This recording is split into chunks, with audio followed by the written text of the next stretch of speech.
ان میں میت کی بیٹی کا نام اللہ تعالیٰ نے اپنے پاکیزہ کلام میں لیا، یہ قرآن شریف ہے۔ ہمارے معاشرے میں کچھ لوگ ایسا کرتے ہیں کہ جب والد فوت ہو گیا تو بہنوں کو حصہ نہیں دیتے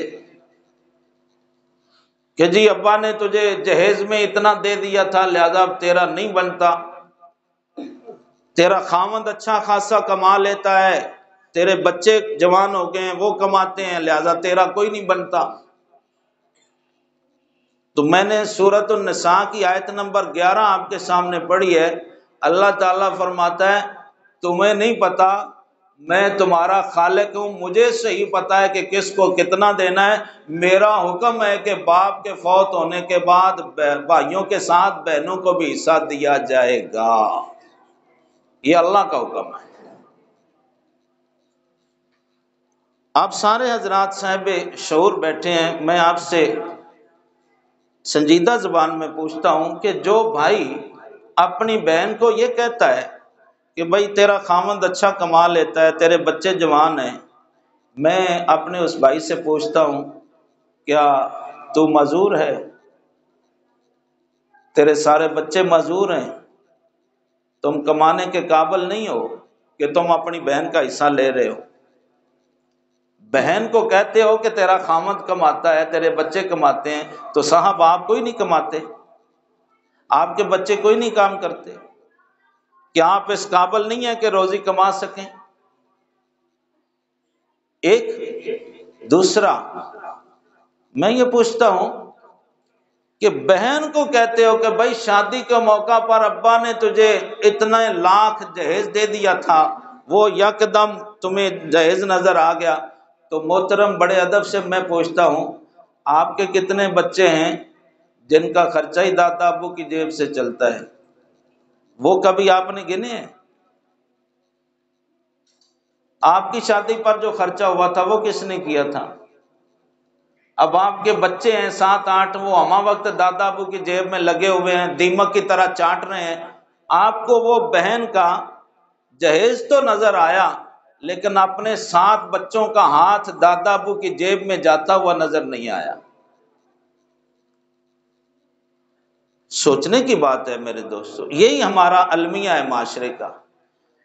اچھا، اگر اللہ تبارک و تعالی نے تمہیں یہ عطا فرمائی ہیں چیزیں تو پھر ان کے ساتھ عدل بھی کرو، اور اگر نہیں کرو گے تو اللہ کا فرمان ہے، سورۃ النساء ہے، یہی وراثت کے احکام ہیں، آیت نمبر 14 ہے۔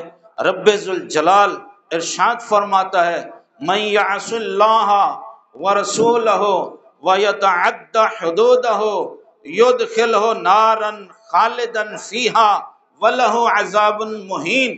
اللہ فرماتا ہے یہ سارے حصے وراثت کے بیان کرنے کے بعد جس کا جتنا بنتا ہے اس کے بعد اللہ تعالیٰ فرماتا ہے کہ جو اللہ کی بیان کردہ حدیں ہیں، تِلْکَ حدود اللہ، یہ اللہ تعالیٰ کی حدیں ہیں، اور فرمایا کہ جو اللہ اور اللہ کے رسول کی نافرمانی کرے گا وَيَتَعَدَّ حُدُودَهُ، اور اللہ کی حد کو توڑے گا، يُدْخِلْهُ نَارًا خَالِدًا فِيهَا، وہ جہنم میں جائے گا، وَلَهُ عَذَابٌ مُہین، اسے تباہ کرنے والا عذاب دیا جائے گا۔ استغفر اللہ العظیم۔ اب مجھے بتاؤ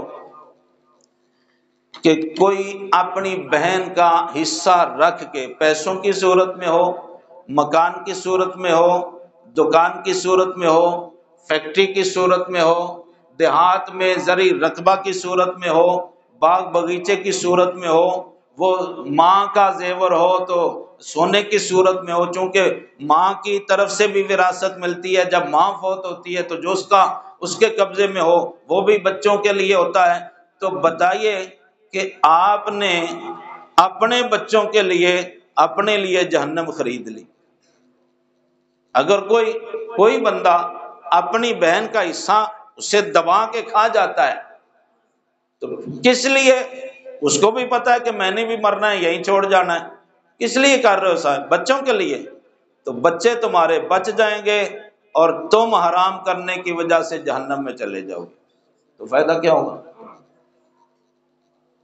ہاں، بہن پر دباؤ نہ ڈالا جائے، اسے یہ تانے نہ دیے جائیں، بہن اپنی مرضی سے اپنے دل کی خوشی سے ابا کے فوت ہونے کے بعد کہے کہ میں حصہ نہیں لیتی، میں اپنی دل کی خوشی سے بھائیوں کو دیتی ہوں، تو سبحان اللہ، اللہ تعالیٰ اس کو اجر عطا فرمائے گا۔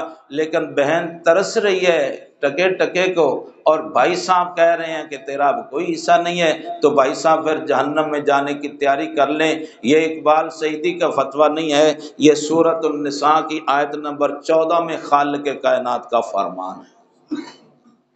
اور میرے اور تمہارے آقا حضور